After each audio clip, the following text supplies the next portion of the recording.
Hello students, welcome back to this channel. So students, इस video में हम exercise 4.2 को कंप्लीट कर देंगे। Question number 11 and question number 12 solve करेंगे इस एक्सरसाइज में of class 8 Punjab school education board की न्यू बुक से 2023-24 वाली से। Multiple choice questions. फर्स्ट है, below is the histogram depicting marks obtained by 44 students of a class. So यहाँ पर हमें एक हिस्टोग्राम दिया है जिसमें एक क्लास के 44 स्टूडेंट्स के जो मार्क्स हैं उनको रिप्रेजेंट किया है। सो इस हिस्टोग्राम को देख के आपने ये वाले क्वेश्चंस के आंसर करने हैं। Choose the correct answer of the following. पहला क्वेश्चन है, what is the class size. So class size देखने के लिए आप यहाँ पर देखोगे, ये जो क्लास इंटरवल्स आपको दिए हैं 10 to 20, 20 to 30, 30 to 40, मतलब क्लास साइज तो है 10 का। आप कोई सा भी क्लास इंटरवल ले लो, 10 to 20 ले लो, 20 to 30 ले लो, अपर लिमिट में से लोअर लिमिट को माइनस कर दो तो वो आ जाएगा आपका class size. So 10 is the answer. Next है, right the number of students getting highest marks. So number of students आप बताओ जिनके हाईएस्ट मार्क्स हैं।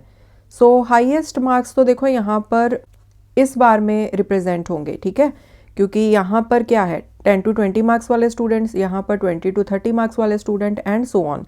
एंड जो ये वाला बार है लास्ट वाला, ये रिप्रेजेंट करता है कि जिन स्टूडेंट्स के मार्क्स आए हैं 90 एंड 100 के बीच में, ठीक है। सो यही मैक्सिमम बार है यहाँ पर, उसके आगे तो कुछ नहीं दिया हुआ। सो इस बार की जो हाइट है वो रिप्रेजेंट करती है 4 को। सो 4 स्टूडेंट्स के आए हैं सबसे ज़्यादा marks. So D is the answer. Next है, how many students get more than 60 marks. कितने स्टूडेंट्स हैं जिनके 60 से ज़्यादा मार्क्स आए हैं।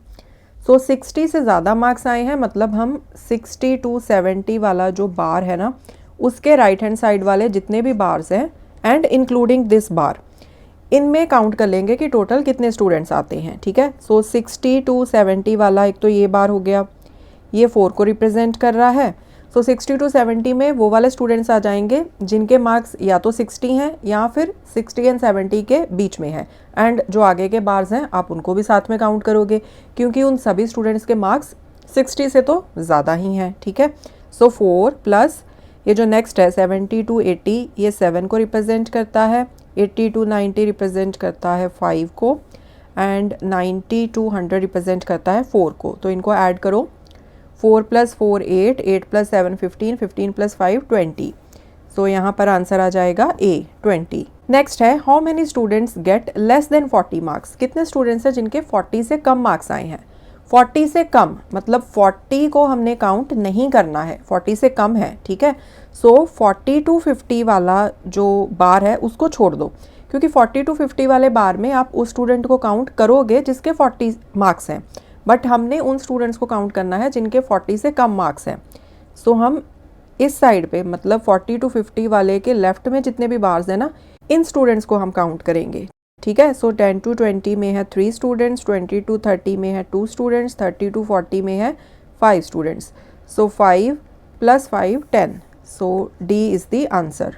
नेक्स्ट है, in which class interval number of students are maximum. कौन सा क्लास इंटरवल है जिसमें मैक्सिमम स्टूडेंट्स हैं। तो यहाँ पर देखो कि जो भी बार है जिसकी हाइट सबसे ज़्यादा है, सो सबसे ज़्यादा हाइट वाला बार है ये वाला। एंड ये कौन से क्लास इंटरवल में आता है 40 to 50। So C is the answer. Next है, in a histogram if all the intervals are of same size then area of each bar is equal to. So यहाँ पर ये बताया गया है आपको कि अगर सभी इंटरवल्स का साइज सेम हो, सो जैसे यहाँ पर है 10 to 20 का भी 10 है, 20 to 30 का भी 10 है, 30 to 40 का भी 10 है, मतलब सेम है इंटरवल्स का साइज। तो ये जो बार्स हैं इंडिविजुअल बार्स, मतलब जैसे ये वाला बार हो गया, ये वाला बार हो गया, ये वाला बार हो गया, इन बार्स का एरिया किसके इक्वल होगा। सो एरिया आप कैसे निकालते हो, वैसे ही अगर आपको इस तरह से कुछ दिया हो तो एरिया कैसे निकलेगा उसका, लेंथ इनटू ब्रेड्थ करके, ठीक है। अब ये जो बार्स हैं ये भी तो एक रेक्टेंगल की शेप में ही है, राइट। रेक्टेंगल बोल लो, स्क्वायर भी हो सकता है, अगर किसी की हाइट जैसे यहाँ पर 1 ही हो फ्रीक्वेंसी तो वो भी बन जाएगा इस तरह से। तो वहाँ पर भी आप क्या करोगे, लेंथ इनटू ब्रेड्थ ही करते हो, अदरवाइज क्या करते हो एस इंटू एस, एस का स्क्वायर। तो बात तो एक ही है ना अगर लेंथ एंड ब्रेड्थ सेम होंगे तो, ठीक है। सो रेक्टेंगल के एग्जाम्पल लेके आप इसको समझो, आपको ज़्यादा ईजी रहेगा। तो आपने लेंथ इनटू ब्रेड्थ करनी है। सो यहाँ पर देखो, यहाँ पर ये जो ब्रेड्थ है, ब्रेड्थ क्या है, क्लास साइज 10 and 20 के बीच का, मतलब क्लास साइज आ गया। यही निकालते हो ना, क्लास साइज आप कैसे निकालते हो, अपर लिमिट में से लोअर लिमिट को माइनस कर देते हो, ठीक है। So breadth is equal to class size and जो लेंथ है, जो ये वाली चीज़ है, ये क्या रिप्रेजेंट करती है? फ्रीक्वेंसी को। ये जो नंबर ऑफ स्टूडेंट्स है, दिस इज फ्रीक्वेंसी, ठीक है। हमने बहुत बार डिस्कस किया है ये, ऑलमोस्ट इस सारी एक्सरसाइज में हमने यही डिस्कस किया है कि ये जो नंबर ऑफ स्टूडेंट्स होते हैं ये बेसिकली फ्रीक्वेंसी होती है, ठीक है।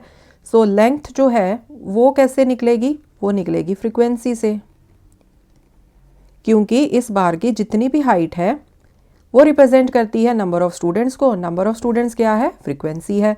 सो एरिया क्या आ गया ईच बार का?